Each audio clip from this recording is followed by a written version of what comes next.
So it is not super warm. It gives about the same amount of warmth as the undertrousers, probably less, but this really only contains cotton.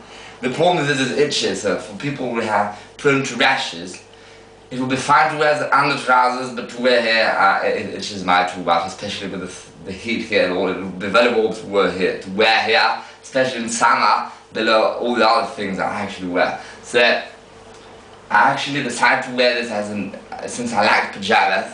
So rather than repurchasing pajamas, which anyhow would be inaccurate or whatever, I don't know what to get into the subject, I actually wear this as this is the new pajamas. So it only contains the socks and this, no under-trousers. I actually wear this to swim with, which is very rare, so I better swim now. But,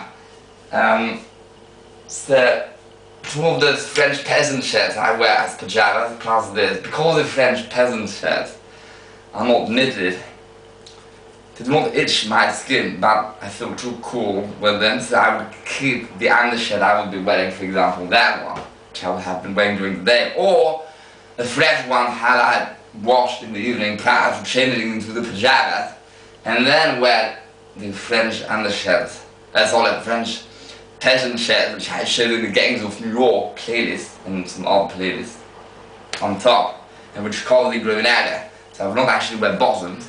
But for this, I will also wear, although there's a knitted cloth, and it is very warm, I will still keep the undershirt below, so as to avoid this discomforting itchy and developing a rash and having to rush to hospital. So, talk about so I was always saying the cuffs and all, the placket on top is actually the same cloth than the cuff and the collar. They're not all made the same, and the photographs I have from the website is from the United Kingdom of Great Britain and Northern Ireland. They have many of them, and they show generic styles. They have to have about 3 different styles. Some are more grey and have a knitted collar, which is better as an undershirt, for it sits closer to the neck, and that shall not add an extreme amount of bulk below one's collar, which would be even more fastidious with one to be wearing, like myself, a tunic shirt which has a starched band collar. For the band collar will itself be starched in the starching process, it's called avoiding starch, and then another removable collar on top. In such a case, this would be way too bulky for C, since it is not knitted like that one. That one is knitted like the cloth. It is better collar onto its own, and also it barely stands. It is not even an inch high. So this is probably half an inch at least. No, this is almost a full inch. Probably a full inch. And thus it would add quite a lot of bulk below another collar. Not to say the least, it is quite large. It is actually probably a 16 buttonhole to button, button to buttonhole here. The circumference is probably 16 inches. But then where it will snugger, it will almost be tight, since, because it is an entirely knitted cloth except for that placket here, and not even the under placket. The under placket underneath that sits onto the chest actually has some woven cotton, like the cotton placket on top, probably for it to sit, to reinforce this knitted cloth that otherwise is not super resistant on the long term, always is quite warm. So since it has a big tendency to see, like here, to go threadbare. So because of all that knitted cloth, it pulls the collar down, and the more below it sits upon the neckline, the larger obviously it has to be. For the neckline goes like this. So all that is there, for it to sit comfortably below one's undershirt, where I could be wearing it as an undershirt, you have to be at least half an inch, I would say a full inch, smaller the circumference of the collar. But in such a case, it would be too tight actually, when wearing with such a shirt. Otherwise, it would have to be made to measure, but also with our little shirts figures that already exist. So be warm, so even if one is on 90 itchless, or if one lives in a cold country, for example in Sweden, it is winter, whereby it gets minus 30 Celsius, one may desire, even if that itches, to wear another undershirt, like something like this, below that, then wear that as an over undershirt, then wear a shirt on top, but mind the collar.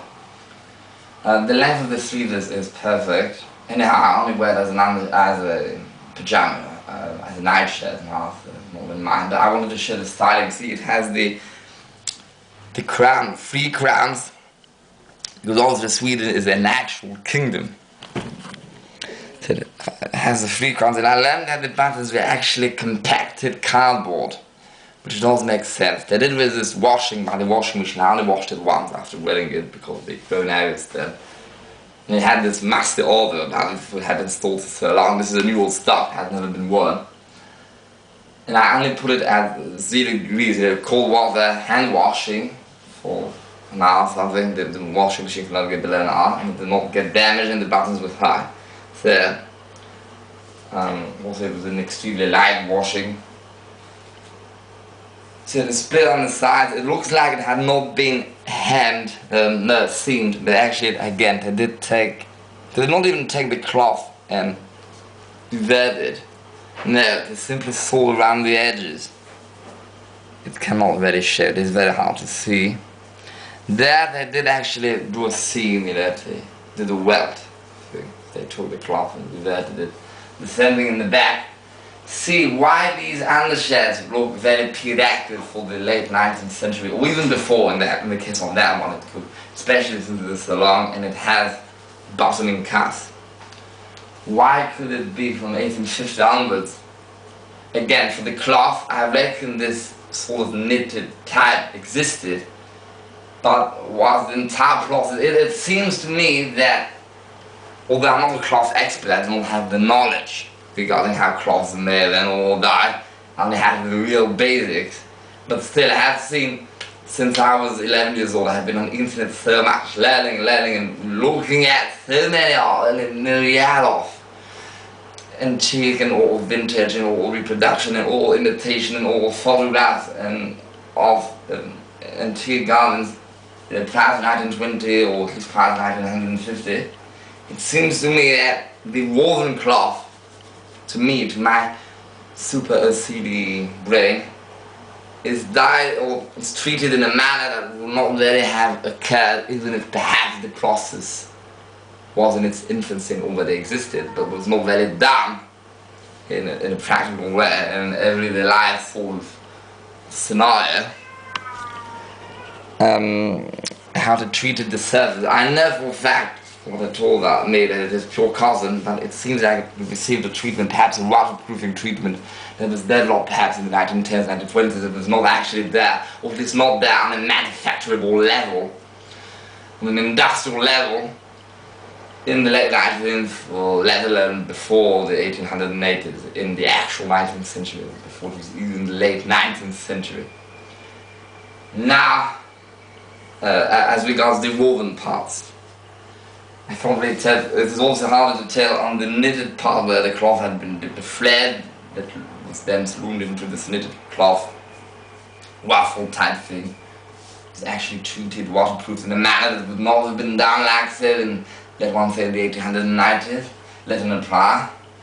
But again, the entire styling and dimensions of it are completely accurate. I don't know if they have compacted cardboard buttons in the 1890s, but I would not be surprised if they did.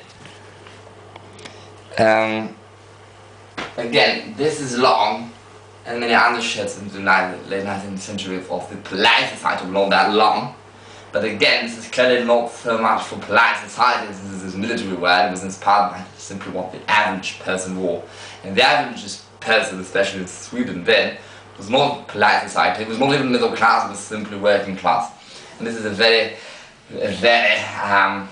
heavy-duty type of undershirt, the heavy-duty type like. So probably in the actual winter in Sweden, which is a very cold country, they would wear other undershirts or even warmer one. Or most people, again, would not have that many clothing in general, as I explained in the playlist entitled Why is every Pro 1920 clothing black when it survives?